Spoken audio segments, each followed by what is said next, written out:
What's up, guys? Iceman here. Welcome to the Jurassic Iceman YouTube channel. So in my last video regarding Jurassic World Rebirth, regarding the upcoming figures for the Hammond collection, I mentioned what it was like briefly growing up with Jurassic Park on the horizon. I was just a little duck, maybe 7 years of age, when Jurassic Park came to theaters. One of you in my comment section said, "Oh, Iceman, I wish I could have experienced that." And it made me think about it for a minute. What some of you guys might not know is, back in those days, the early 90s, for example, we didn't have any cool, visuals of dinosaurs, all right? All the dinosaurs in entertainment, and even the skeletons at the museums, they were those old dated models, right? Like the T-Rex would be standing upright, just dragging its tail behind it. And I hate to say it, but it just looked kind of dumb. But even with that being said, dinosaurs were like my favorite thing when I was a kid. Just anything dinosaur. I don't know what it was. I remember in preschool, we had this little sandbox inside the building, right? There was this sandbox up on like a pool table or something. And they had little dinosaur figures. So I just remember making like a desert-like landscape and hills and mountains and pits. And I'd just display the dinosaurs all about and maybe play with them some. But even earlier than that, I don't know, maybe it was just TV. I'd watched The Land of the Lost. You guys ever heard of that? Not the new movie with Will Ferrell or whatever. The show that was way back in the day. I can't remember what they called the T-Rex. It was called like Scarface or something. That was probably the best we had. So you guys gotta YouTube some of that. Look up Land of the Lost 1990s. And you'll see things of that show. That's like the best that I had back in the day. And even crazier is this other show that I probably liked even more. Land of the Lost was a live action thing with stop motion dinosaurs that were made of clay. And some folks would dress in suits and all that and pretend to be dinosaurs. It's pretty crazy. But another one that's less heard of is called Cadillacs and Dinosaurs. Look that up. And that actually had some pretty cool looking models of dinosaurs in it. And it was a animated series. I don't know, there was guys with like cars and stuff, and they somehow went back in time and there were like dinosaurs and chased them and all that. I mean, the show was awesome. I even had some broads in the show, which in those early days I kind of found intriguing. I was like, whoa. But anyway, no, the dinosaurs, I think, in those days were more fascinating to me. But what happened was there was this announcement of a Steven Spielberg film called Jurassic Park. And we all kind of knew Steven Spielberg. We were like, oh, Steven Spielberg.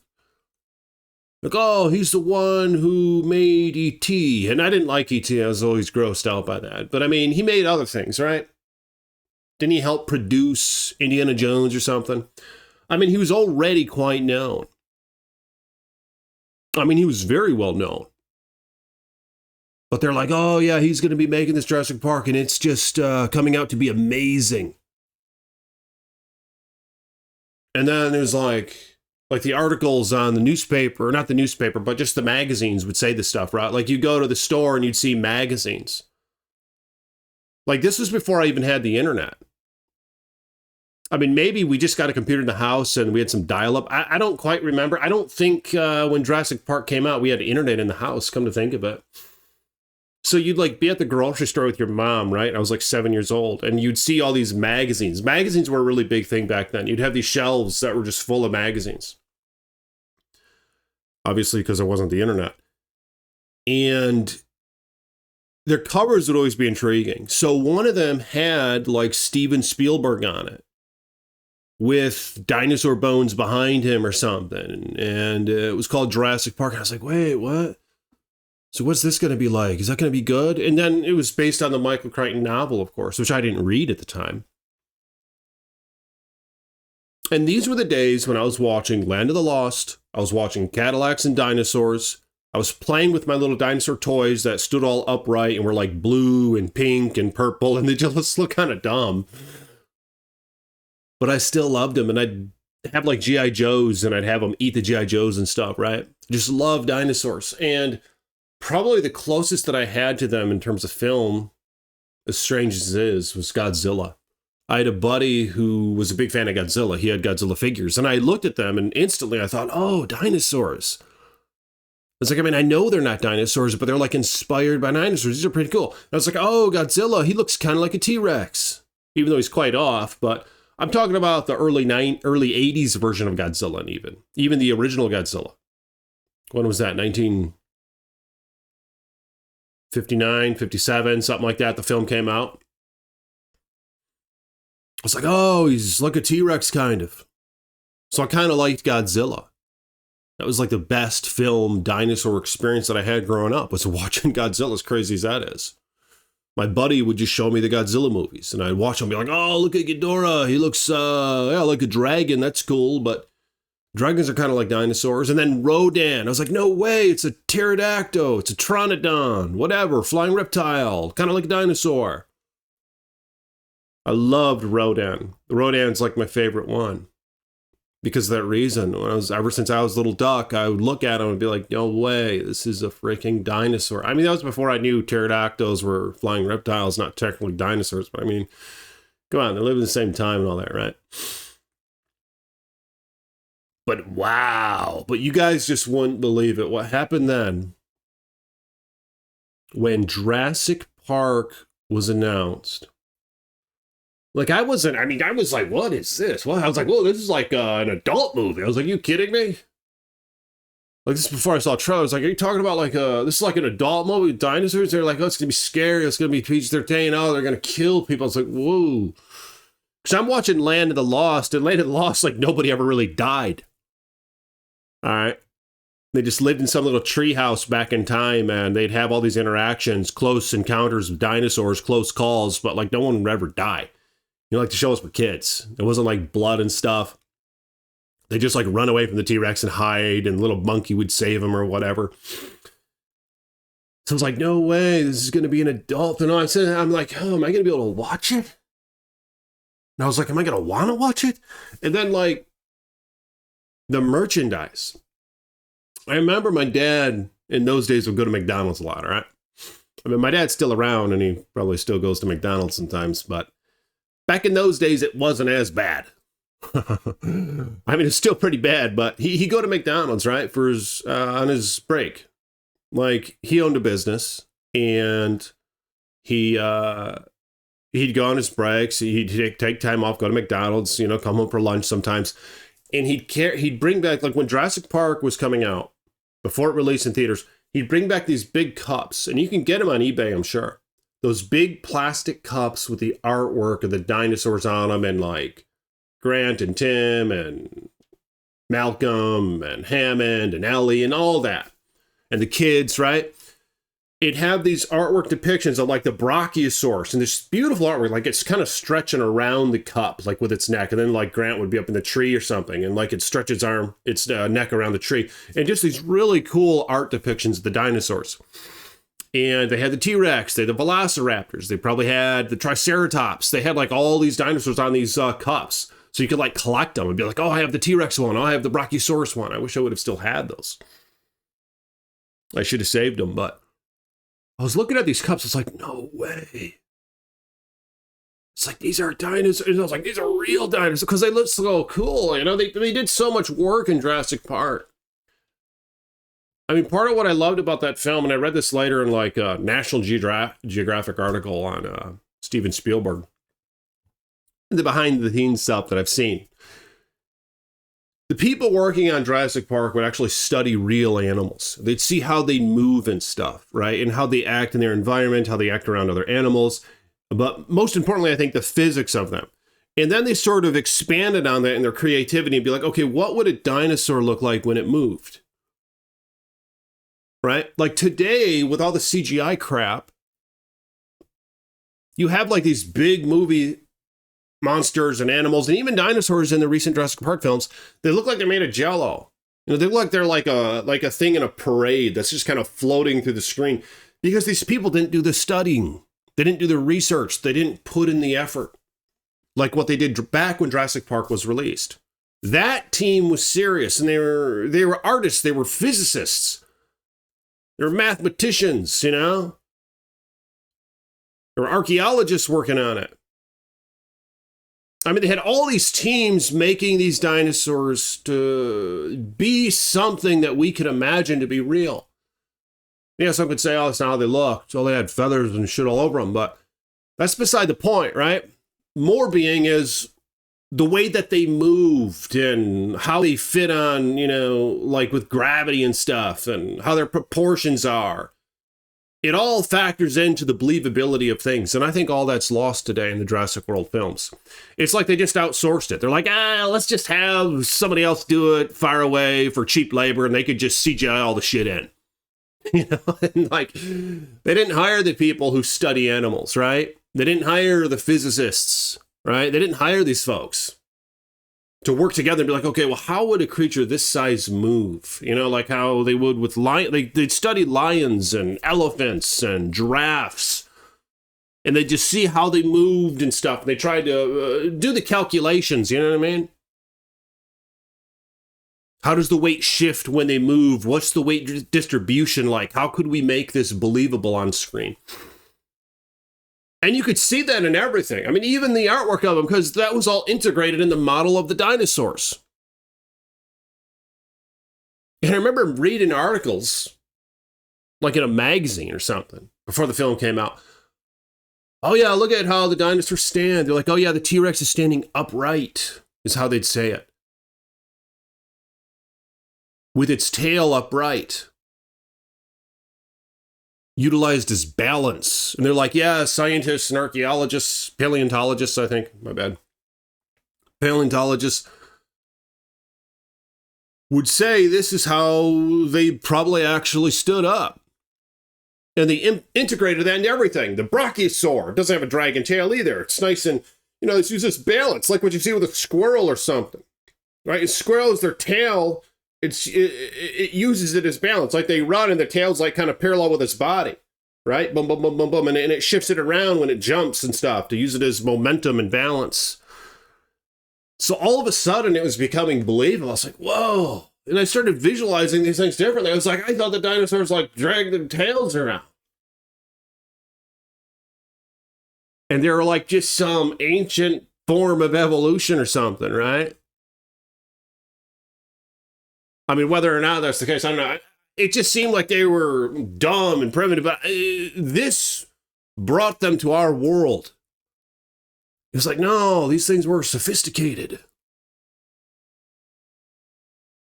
These themselves had, as the narrative goes, millions of years of evolution behind them, right?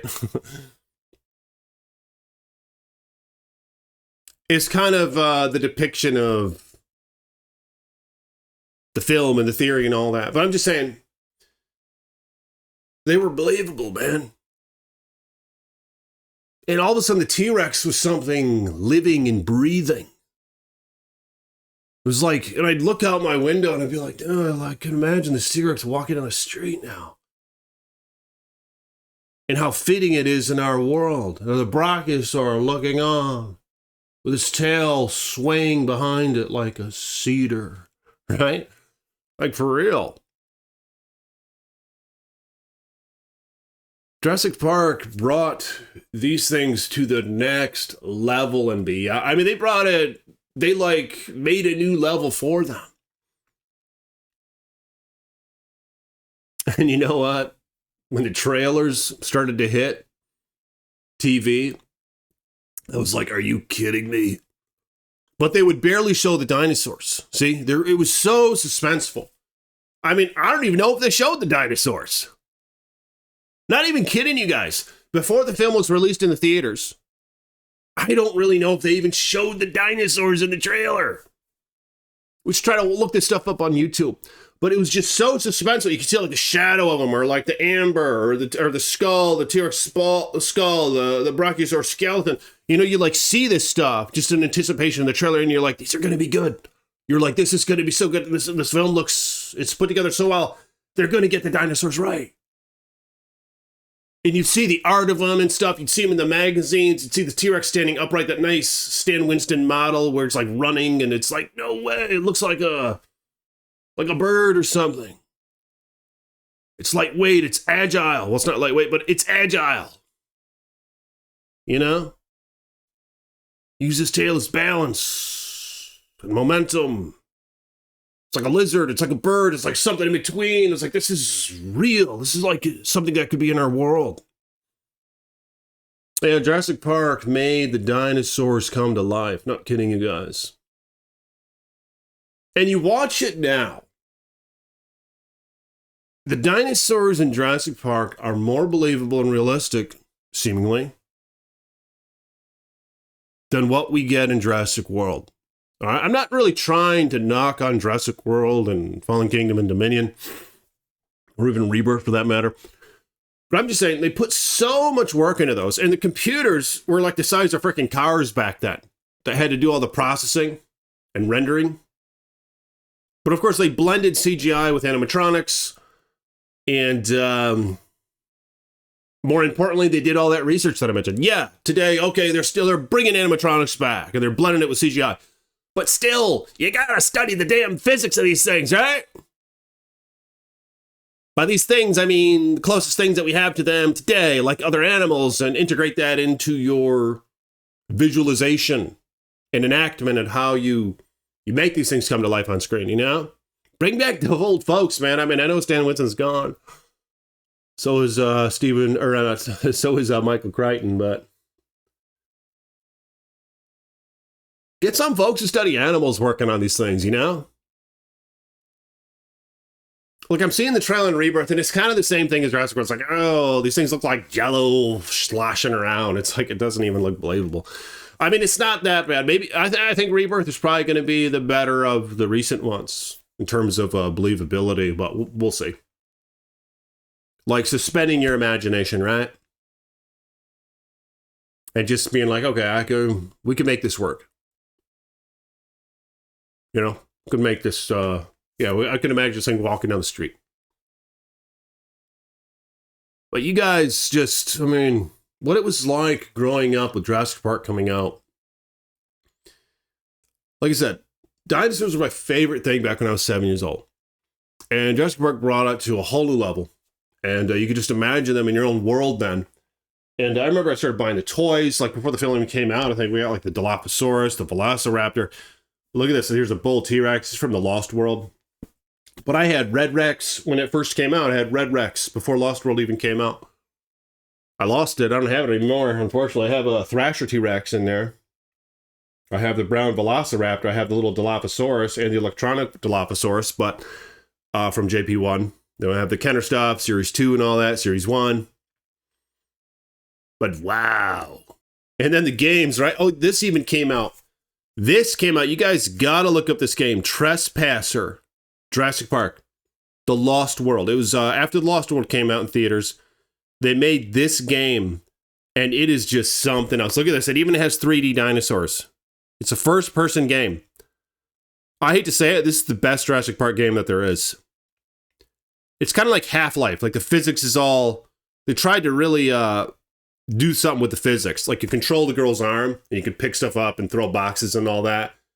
And there's, like, gravity and momentum and all that crap implemented into the game. force, use of force, friction. They did all this shit in the game, right? The game's amazing. Check it out if you haven't yet. But I mean,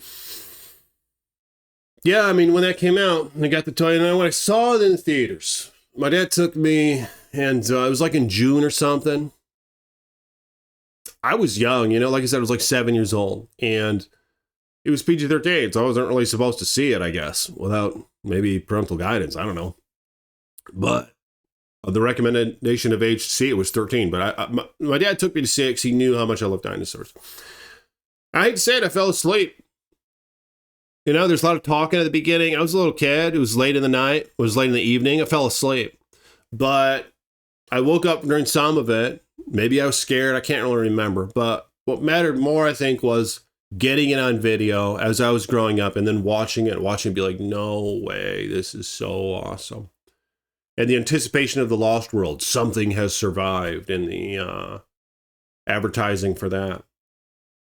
What a thing that was. And the Lost World was a great movie. I mean, they had the same study of animals that they implemented in Jurassic Park and the Lost World, the same team. So the Lost World is the second best one when it comes to all that. And the dinosaurs are just as believable.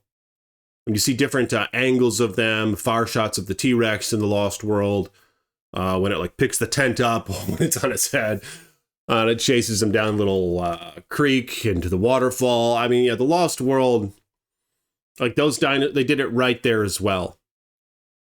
All right, but it was something else growing up with Jurassic Park. But let me know in the comments, what are your memories of Jurassic Park? Or did you grow up with the Jurassic World era? Was that your introduction to it? Or are you as old as I am and were around when JP1 came out in the theaters and able to see it? Or even the Lost World or JP3 for that matter? Let me know in the comments below. And I'll talk to you guys tomorrow. Peace be with you.